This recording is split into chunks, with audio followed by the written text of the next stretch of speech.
Good evening बच्चों। देखो, आज है कंपाउंड इंटरेस्ट के बारे में बताएंगे।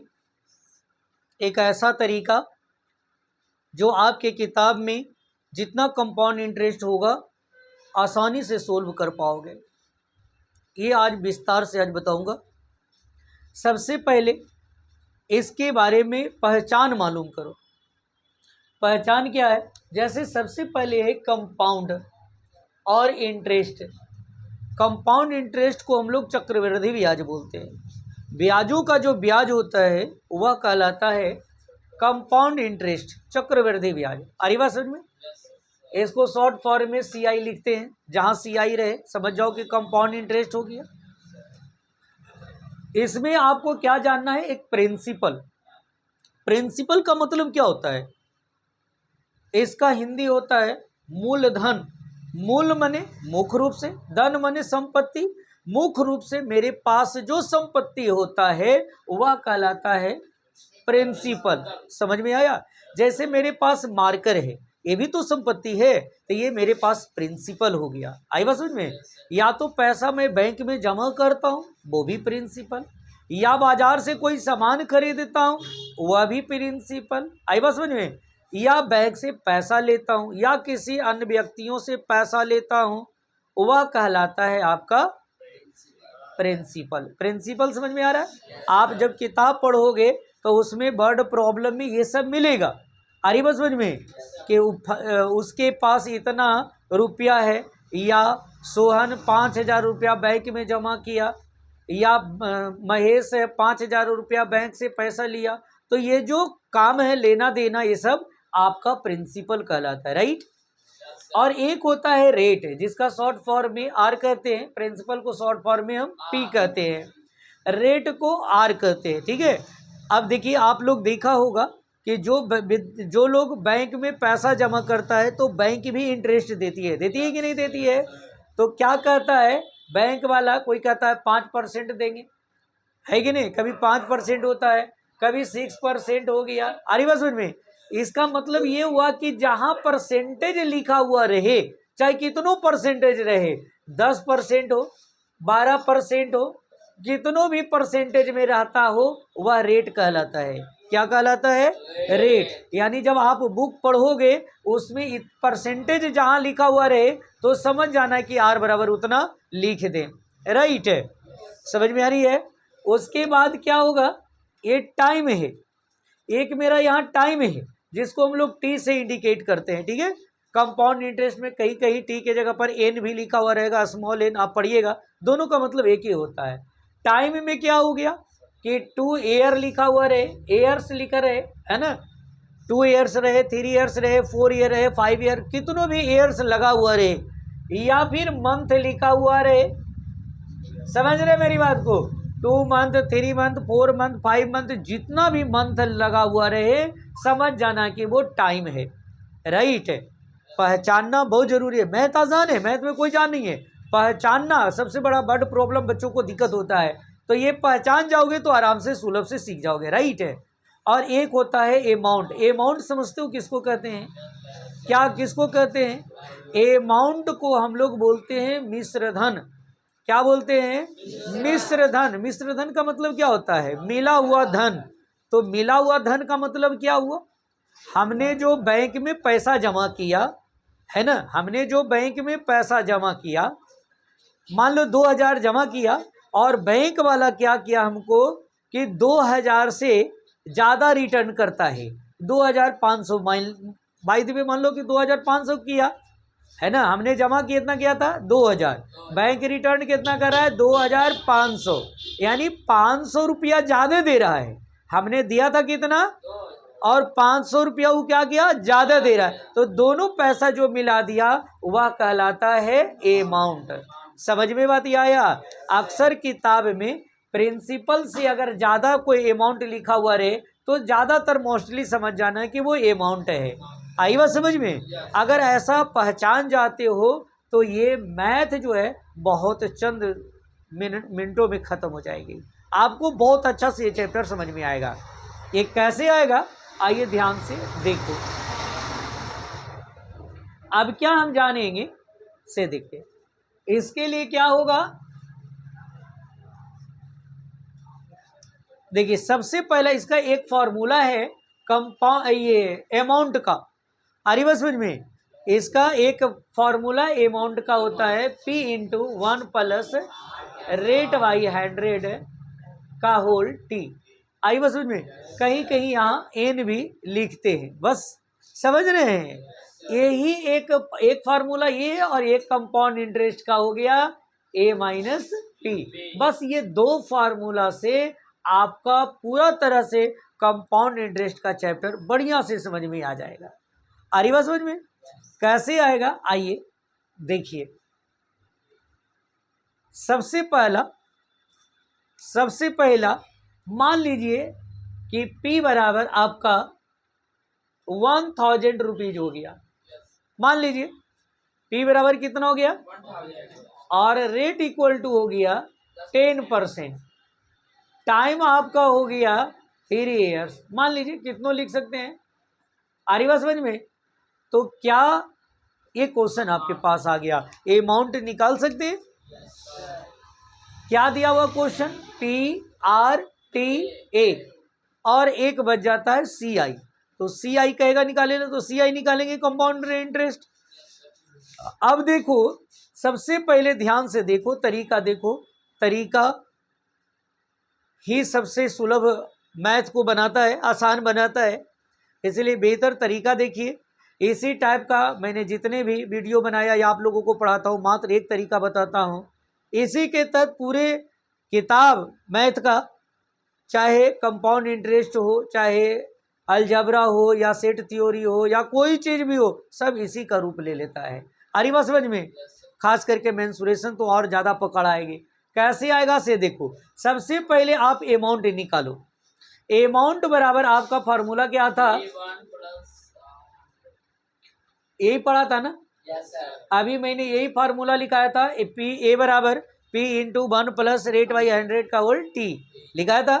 अब देखो ये P के जगह पर मेरा कितना लिखा हुआ है, 1000 रुपीज इंटू 1 प्लस रेट कितना दिया हुआ है, यहाँ देखो 10% बाई 100 हो गया, और T के जगह पर हो गया यहाँ 3 ईयर्स है दिया हुआ।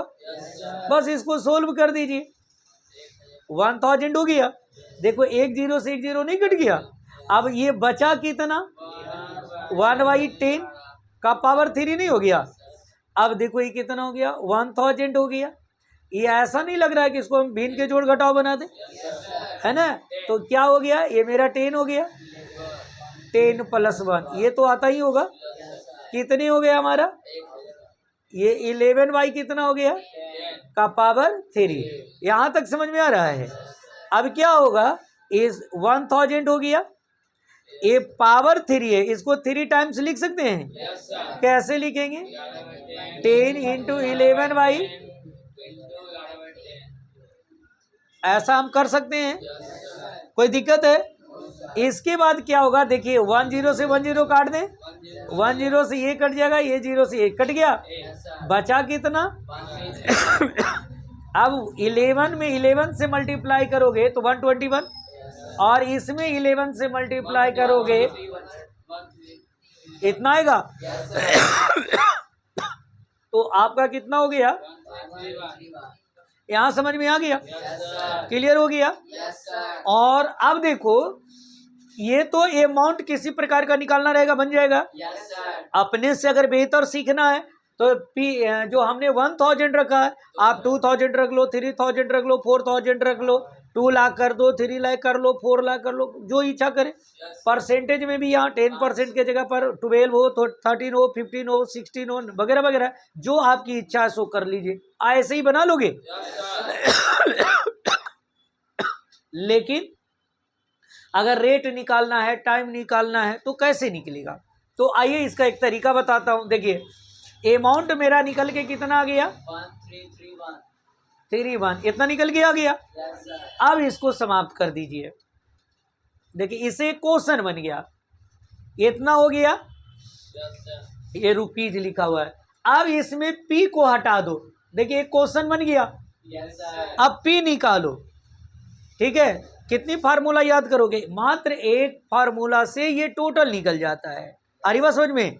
ऐसे 2 4 10 क्वेश्चन आप घर पे अपने से बनाना, पूरा कंपाउंड इंटरेस्ट कभी नहीं भुलाएगा, जीवन भर सीख जाएगा। आ रही बात समझ में?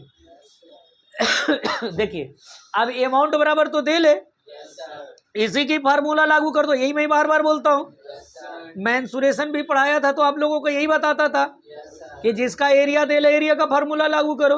उसी प्रकार का मेरा यहाँ अमाउंट दे ले, अमाउंट का फार्मूला लागू कर देंगे। तो अमाउंट बराबर क्या आपने पढ़ा? ये पढ़ा था अभी कि नहीं पढ़ा है? इक्वली कितना लिखा हुआ है? ये रुपया भाई लिखते चले जाना, ठीक है? यहाँ तक समझ में आ रही है? अब देखो ये P है, P के जगह पर कुछ है? मैंने इसको छोड़ दिया, ये तो निकालना ही था। रेट कितना दे ले, इसके जगह पर 10 लिख दें बाई 100, और ये T है, T के जगह पर कितना कर दें? इक्वल टू कितना हो गया? ऐसा लिख सकते हैं कि नहीं लिख सकते हैं? अब देखिए 1 0 से 1 0 कट गया, ये कितना हो गया? इनटू, अब देखो इसको 1 0 से 1 0 यहाँ से हम मिटार दो, कट गया। अब इसको भिन्न के जोड़ घटाओ बनाएंगे कि नहीं? जब बनाओगे तो 11/10 आएगा, का पावर 3 आएगा। इक्वल कितना बच गया? बताओ, इसमें कोई दिमाग लगाना है? अब देखो ये तो P हो गया इनटू ये 3 का मतलब क्या होगा? इसको 3 टाइम्स करना है। 3 टाइम्स करोगे तो कितना हो गया? इतना।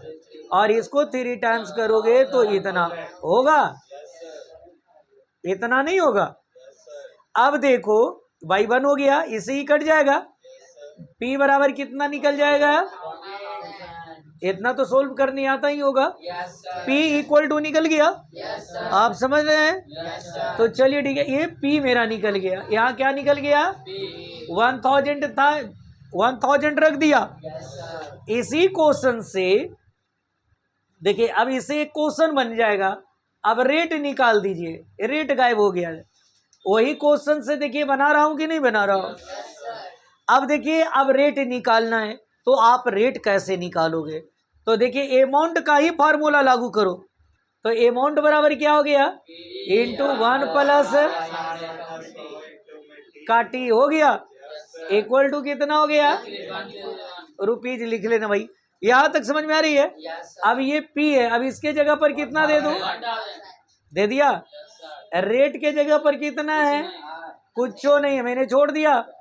और ये T के जगह पर कितना हो गया? समझ में आ रही है? कोई प्रॉब्लम है?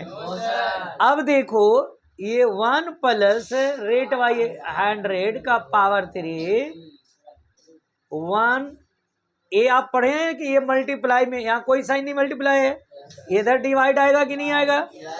इसको ऐसे लिख सकते हैं। अब देखो ये तो कुछ बनेगा ही नहीं, इसको छोड़ दिया करो, उतार दिया। अब देखिए ये 130, ये 1331 को फैक्टराइज करो तो हम इसको 11 से डिवाइड होगा और ये 11 से कटेगा। यानी यहाँ हम 11 इंटू 11 इंटू 11 लिख सकते हैं। उसी प्रकार को 1000 को 10 इंटू 10 इंटू 10 लिख सकते हैं, क्योंकि ये 3 टाइम्स है, 3 टाइम्स से लिखेंगे तो दोनों काम हो जाएगा। ये तीनों को मल्टीप्लाई किया गया तो 1000 आएगा ही। इसको हम ऐसे लिख सकते हैं, इसको हम 11/10 का पावर 3 लिख सकते हैं। क्योंकि 3 टाइम्स लिखा हुआ है। ऐसा कर सकते हैं कि 3 से 3 काट दे, बचा कितना? 11/10। ऐसा नहीं बच गया? इसको हम ऐसे नहीं लिख सकते हैं, R/100 इक्वल टू प्लस से इधर आने पर क्या हो गया? इसको भिन्न के घटाव बना लीजिए, कितना हो गया? ऐसे नहीं लिख सकते हैं, ऐसा कर सकते हैं। इसको 1 0 से 1 0 काट दिया करो। R बराबर कितना हो गया? R हमेशा परसेंटेज में रहता है। समझ में आया या नहीं आया? नहीं आसान है? तो हमें विश्वास है कि ऐसा मैथ जब रहेगा तो आप आराम से सुलभ से बना सकते हो। क्लियर हो गया? आपको समझ में आ रही है? आप लोगों का आपको समझ में आ रहा है? तो हमें विश्वास है इसी प्रकार से आपका टाइम भी निकाल सकते हो। अगर ये मेरा यहाँ अगर 10% रख दूं और कहें कि आप टाइम निकालो, तो क्या आप लोग से अब इसी रूप से निकल जाएगा? कहीं बाहरी था? लेकिन अगर आपके पास ऐसा रहे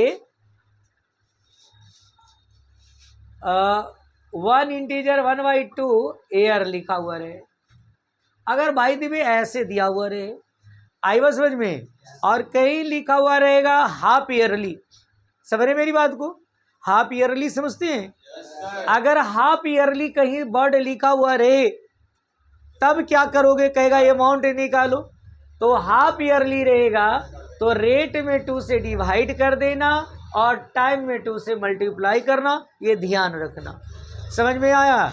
ये ऐसा कब करेंगे? जब हाफ ईयरली लिखा हुआ रहेगा। किताब पढ़ोगे उसमें कहीं हाफ ईयरली वर्ड अगर आ गया तो आपको रेट में 2 से डिवाइड कर देना है और टाइम में 2 से मल्टीप्लाई। बस जैसे ये कितना आ गया 5%, और ये कितना आएगा 3/2 इंटू 2 से कट गया, अर्थात 3 ईयर्स हो गया। समझ रहे? और बाकी जैसे पढ़ता था ऐसा ही नहीं पढ़ रहा था, बस इसी प्रकार से अमाउंट निकल जाएगा। यानी हाफ ईयरली रहेगा तो समझ गया। अगर किसी कारण से क्वार्टरली रहेगा, जब क्वार्टरली रहेगा तो क्या करोगे? यहाँ देखिए 10% था ना, यदि क्वार्टरली रहेगा तो इसमें 4 से डिवाइड करना है और टाइम में 4 से, अब बाकी सब ऐसे ही बनेगी। तो क्या आप लोग से कंपाउंड इंटरेस्ट बन जाएगा? ये पूरे कंपाउंड इंटरेस्ट का मैं बेस पढ़ा दिया। समझ में आ गया होगा? मुझे ऐसा लग रहा है कि तुम लोग सीख गया होगा। Thank you very much.